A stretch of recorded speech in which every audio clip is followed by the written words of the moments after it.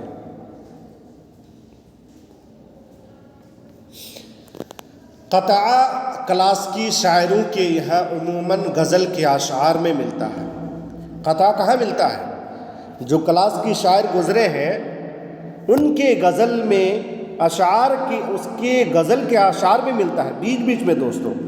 جیسے آپ کوئی غزل کہہ رہے ہیں اور غزل کے 2-3 مصرع کہنے کے بعد، 2-3 شعر کہنے کے بعد بیچ میں بطور قطع ایک شعر کہہ دیا جاتا ہے۔ قطع بند اشعار غزل کے اندر 2 بھی ہو سکتے ہیں اور 2 سے زائد بھی۔ اس پوائنٹ کو آپ یاد رکھیے گا، جو قطع بند اشعار ہے وہ غزل کے اندر 2 بھی ہو سکتے ہیں اور 2 سے زائد بھی، لیکن آج کل کے زیادہ تر شعراء نے قطع کو رباعی کی طرح صرف 4 مصروں تک محدود کر دیا ہے۔ لیکن آج کل کے جو شعراء ہیں، یا آپ کہہ سکتے ہیں زیادہ تر شعراء نے رباعی کی طرح قطع کو بھی صرف 4 مصروں میں محدود کر دیا ہے۔ چلیے دیکھتے ہیں دوستو، ایک منٹ۔ تو یہ کچھ بنیادی باتیں تھیں قطع سے متعلق، آپ کو یاد ہونا چاہیے۔ چلیے آج ہم لوگ پڑھتے ہیں وحید الدین سلیم کے بارے میں، جن کی پیدائش 1859 عیسوی میں ہوئی ہے اور 1928 عیسوی میں ان کی وفات ہوئی ہے۔ وحید الدین سلیم ماہر لسانیات، صحافی، مترجم، کامیاب مصنف اور شاعر تھے۔ انہوں نے پہلے مفتوں اور پھر سلیم تخلص اختیار کیا۔ پہلے کیا تھا تو مفتوں اور پھر سلیم تخلص اختیار کیا۔ پانی پت میں ابتدائی تعلیم حاصل کی۔ کم عمری میں ان کے والد کا انتقال ہو گیا۔ 1882 عیسوی میں مڈل اسکول کا امتحان پاس کیا۔ کب پاس کیا دوستو؟ 1882 عیسوی میں مڈل اسکول کا امتحان پاس کیا۔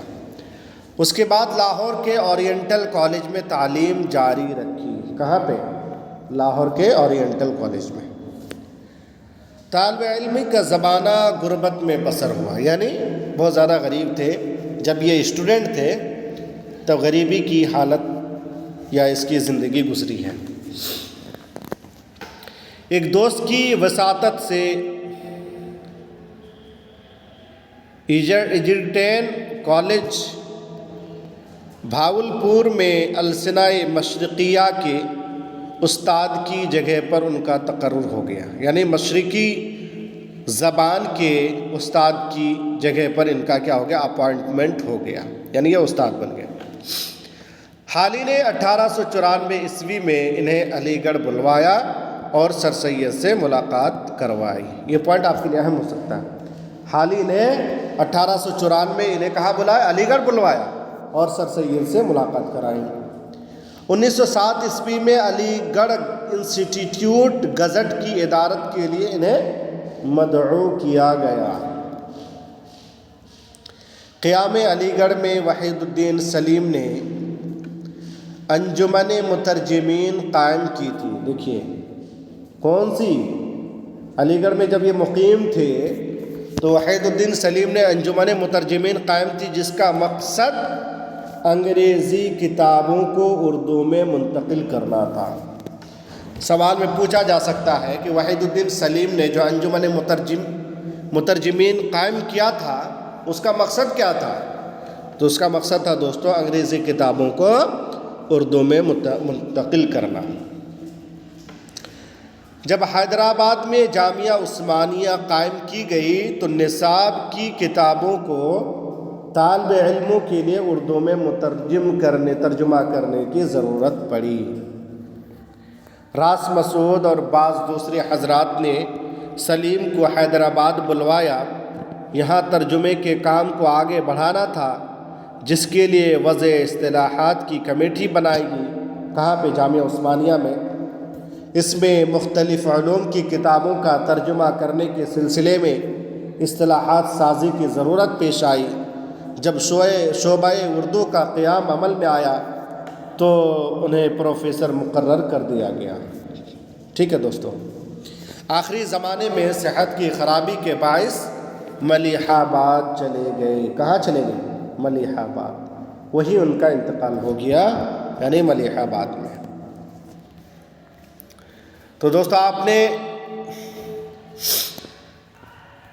وحید الدین سلیم کے بارے میں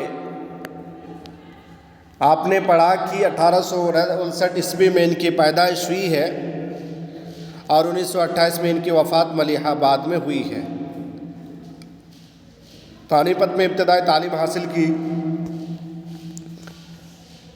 کم عمری ہی میں والد کا سایہ سر سے اٹھ گیا۔ علی نے 1894 میں انہیں علی گڑھ بلوایا اور سر سید سے ملاقات کرائی۔ علی گڑھ انسٹیٹیوٹ گزٹ کی ادارت کے لیے انہیں مدعو کیا گیا تھا اور انجمن مترجمین قائم کیا، جس کا مقصد تھا کہ انگریزی کتابوں کو اردو میں ترجمہ کرنا تھا۔ جب جامعہ عثمانیہ قائم کی گئی تو اس کی نصاب کی کتابوں کو جو طالب علموں کے لیے تھی اردو میں ترجمہ کرنے کی ضرورت پیش آئی اور اس کے لیے سلیم کو حیدرآباد بلوایا گیا، اور شعبہ اردو جب قائم ہوا تو انہیں پروفیسر بنا دیا گیا، اور آخری زمانے میں ان کی صحت کی خرابی کی وجہ سے انتقال ہو گیا ملیح آباد میں۔ دعوت انقلاب، یہ وحید الدین سلیم کا جو ہے ایک کہہ سکتے ہیں قطعہ ہے۔ آپ دیکھیے اس کو۔ کیا لے گا کھاک مردائے افتادہ بن کے تو طوفان بن، کہ ہے تیری فطرت میں انقلاب، کیوں ٹمٹمائے کرموں کے شب تاب کی طرح، بن سکتا ہے تو اوجے فلک پر اگر شہاب، وہ کھاک ہو کہ جس سے ملے ریزہ ہائے زر، وہ سنگ بن کے جس سے نکلتے ہیں لعل ناب، چڑیوں کی طرح دانے پہ گرتا ہے کس لیے، پرواز رخ بلند کہ تو بن سکے عقاب، وہ چشمہ بن کے جس سے ہوں سرسبز کھیتیاں، رہ روکو تو فریب نہ دے صورت سراب۔ یہ وحید الدین سلیم کا جو ہے ایک نظم ہے دوستو۔ افتادہ مطلب ہوتا ہے گرا پڑا ہوا، کرموں کے شب تاب جگنو، اوج مطلب بلندی شان عروج، شہاب مطلب ستارہ کا نام، لعل ناب گہرے سرخ رنگ کا قیمتی پتھر دوستو۔ تو آج آپ نے قطع کے بارے میں، اسی طرح وحید الدین سلیم اور اس کی ایک نظم کے بارے میں آپ نے پڑھا۔ انشاءاللہ پھر نیکسٹ ویڈیو میں آپ کے ساتھ ملیں گے ایک نئے ویڈیو کے ساتھ، جس میں مزید باتیں آپ سے ہوں گی۔ دوستو آپ اپنی تیاری کو جاری رکھیں۔ کسی بھی ایگزام میں آپ سے وحید الدین سلیم کے بارے میں، ان کے مقاصد کے بارے میں، ان کے ترجمے کے بارے میں اور حیات زندگی کے بارے میں سوالات پوچھے جا سکتے ہیں۔ چلیے آج کے لیے اتنا ہی، بہت بہت شکریہ۔